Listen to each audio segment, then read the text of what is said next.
o tema homofobia foi amplamente discutido essa semana devido a uma publicação do Sampaio nas redes sociais e de repercussão, inclusive, para os arredores do Estádio Castelão, como também será debatido no plenário do Supremo Tribunal Federal, que deve decidir essa semana sobre a criminalização ou não da homofobia, não é? Aqui no estúdio eu recebo o advogado Antônio Pedrosa, ele vai conversar conosco, né? Vou cumprimentar o doutor Antônio Pedrosa, todos conhecem, uma das pessoas que vem trabalhando nesse assunto aqui no estado do Maranhão. Doutor, um prazer recebê-lo aqui no programa Na Hora D, tudo bem? Prazer é meu. É lamentável, né? E infelizmente essa atitude partiu de um site oficial, de uma plataforma oficial, de uma das nossas grandes equipes, que é o Sampaio Corrêa. Não podia dar em outra coisa, né? Já tem gente que fica esperando só um pezinho para praticar esse tipo de ação criminosa e que, inclusive, nós repudiamos com veemência tudo que aconteceu no último sábado nos arredores do Castelão, provavelmente motivados, né? Está aqui o post, doutor. Ingressos à venda, o mando de campo é delas, a cor do moto cor de rosa, né? Rosa negra, e também mais detalhes ali ao lado, onde nós frisamos bastante isso que aconteceu na semana passada. Eu vi a repercussão disso nas redes sociais, no Twitter. Eu me posicionei também quando vi, porque sou torcedor do Sampaio e vi vários torcedores do Sampaio também se manifestando contra esse tipo de incentivo à homofobia. Eu acho que até os torcedores do Sampaio foram os que mais reclamaram disso. Eu acho que sim, pelo menos na minha timeline eram torcedores do Sampaio que tomaram iniciativas de repudiar, não é, esse tipo de ação homofóbica. Acho que nós temos responsabilidade de transformar os estádios num espaço de solidariedade, de paz, até para que um segmento muito mais amplo da população, não especialmente as torcidas organizadas, possam comparecer, dar público e sustentabilidade financeira ao esporte. Acho que nós não estamos nesse patamar ainda, né, doutor? Até porque as nossas médias não são tão boas assim, 3, 4, 5 mil torcedores. E acredito que, em face disso, a nossa média nos estádios acaba sendo pequena. Porque tem muito torcedor que prefere ficar em casa, no conforto do seu lar, sem expor seu filho, expor sua mulher, esse tipo de situação. Não é só homofobia, né? Você encontra no estádio racismo, você encontra violência contra a mulher.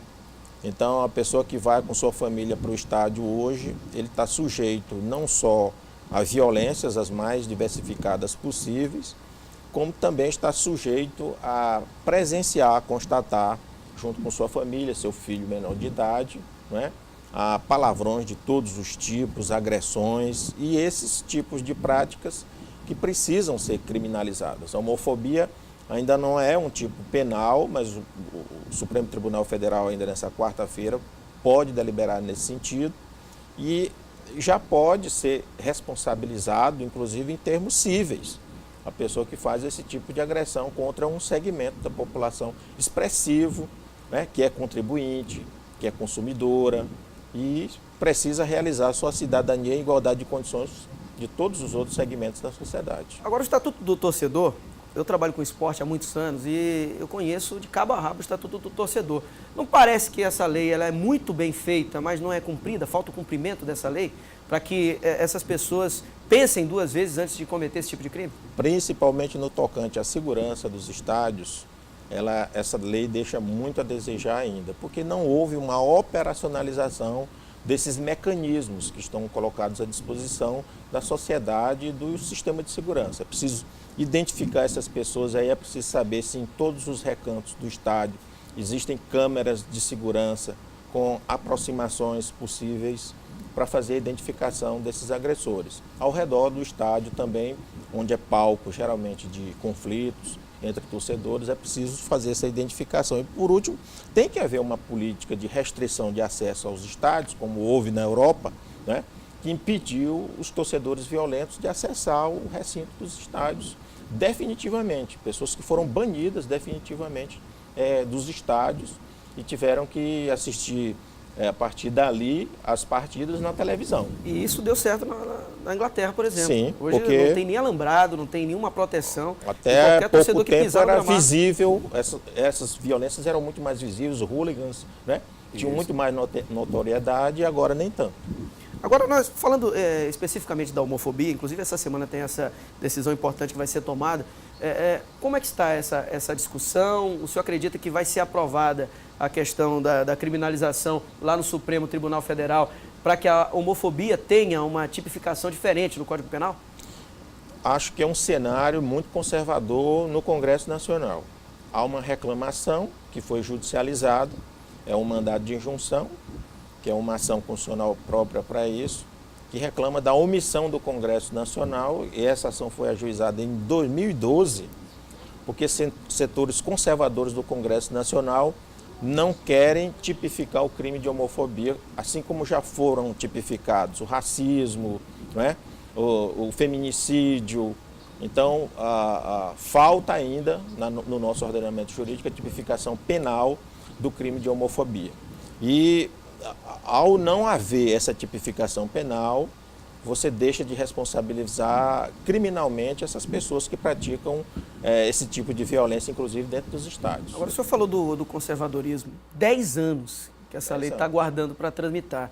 É muito tempo. Isso tem muito a ver também com essa questão do conservadorismo, que atrapalha que haja uma agilidade maior? Sim, principalmente o fundamentalismo religioso. Nós temos um segmento da sociedade fundamentalista do ponto de vista religioso que acha que a homofobia é uma coisa demoníaca, ou é uma doença sujeita a algum tipo de processo de cura religiosa, e então há um preconceito muito grande contra essas pessoas.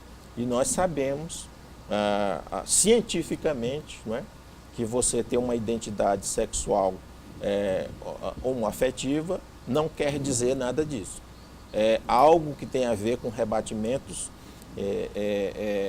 biológicos, genéticos e até psicológicos que são predeterminados. Assim como quem é hétero também não decide se ele vai nascer hétero ou não, quem é homoafetivo também não decide.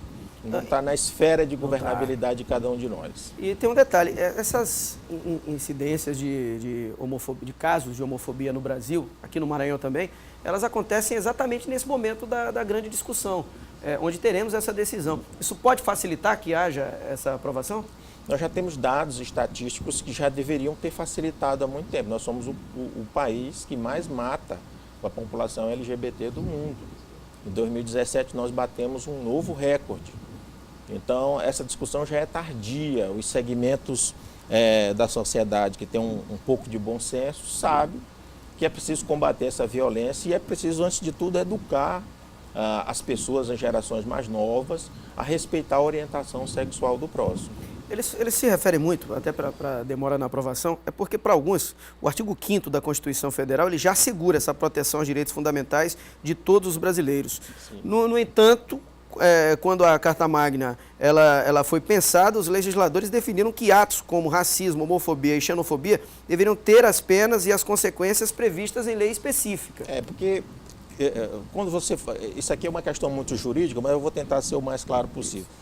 Do ponto de vista penal, para você ser responsabilizado criminalmente, precisa ter um tipo penal prevendo essa conduta.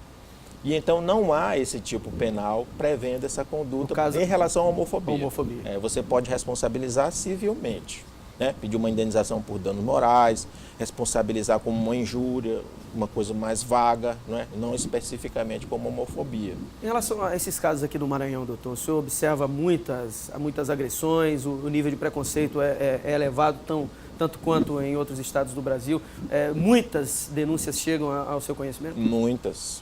Eu fui presidente da Comissão de Direitos Humanos da OAB por diversas vezes e era uma demanda constante, não é? É uma violência permanente e tem pontos de agudização. Por exemplo, eu acho que nos últimos meses, não é, a partir da última eleição, houve um crescimento da violência contra a população LGBT. Tinha diminuído, porque houve um discurso de incentivo a esse tipo de prática, de referenciação desse tipo de prática como algo normal, como se essas pessoas elas pudessem ser convertidas. Então, eu acho que também no Congresso Nacional tem um segmento importante de parlamentares que se elegeu em cima dessa narrativa, desse discurso conservador e homofóbico. Isso acaba dando suporte para as pessoas. É muita gente que ficava ali escondido, que eles estão aparecendo agora com mais força e eu acho que é por isso que no site oficial do Sampaio aparece uma barbaridade dessa, porque quem idealizou isso esperava que houvesse um respaldo, uma legitimidade muito grande da sociedade. Né? Acabou achando que não ia ter uma repercussão negativa, e sim uma positiva, né? Devido ao momento todo. Exatamente, acha que isso termina que as pessoas naturalizam determinados tipos de violência contra determinados segmentos da sociedade. Né? Você vê pessoas pobres morrendo na periferia, né? A população não se choca, mas quando alguém da classe média, um artista, morre, todo mundo fica extremamente chocado. Então, acontece a mesma coisa com os segmentos vulnerabilizados. E sendo aprovado, doutor, o senhor acredita que vai aumentar o temor das pessoas em praticar esse tipo de crime, sem com dúvida. punições? Sem dúvida, as pessoas vão pensar 2 vezes antes de praticar alguma ação homofóbica. E assim como aconteceu com o racismo também. As pessoas hoje pensam 2 vezes antes de fazer uma brincadeira racista, não é? Inclusive, nós tivemos segmentos importantes do jornalismo que já foram até penalizados, né, por conta de brincadeiras racistas. O caso do William Vac, que ficou, né? Perdeu o emprego, né, na Globo, foi afastado por conta disso. Nós tivemos situações assim, de artistas também, né? Mas já há, vamos dizer assim, um consenso na maior parte da sociedade que é uma coisa muito ruim, independentemente de ser crime ou não, né? Você desrespeitar qualquer ser humano por conta de sua orientação sexual. Doutor Antônio Pedrosa, muito obrigado pela sua vinda aqui no programa Norte AD. Foi um prazer ajudar. Acredito que os esclarecimentos foram importantes, tá bom? Obrigadão.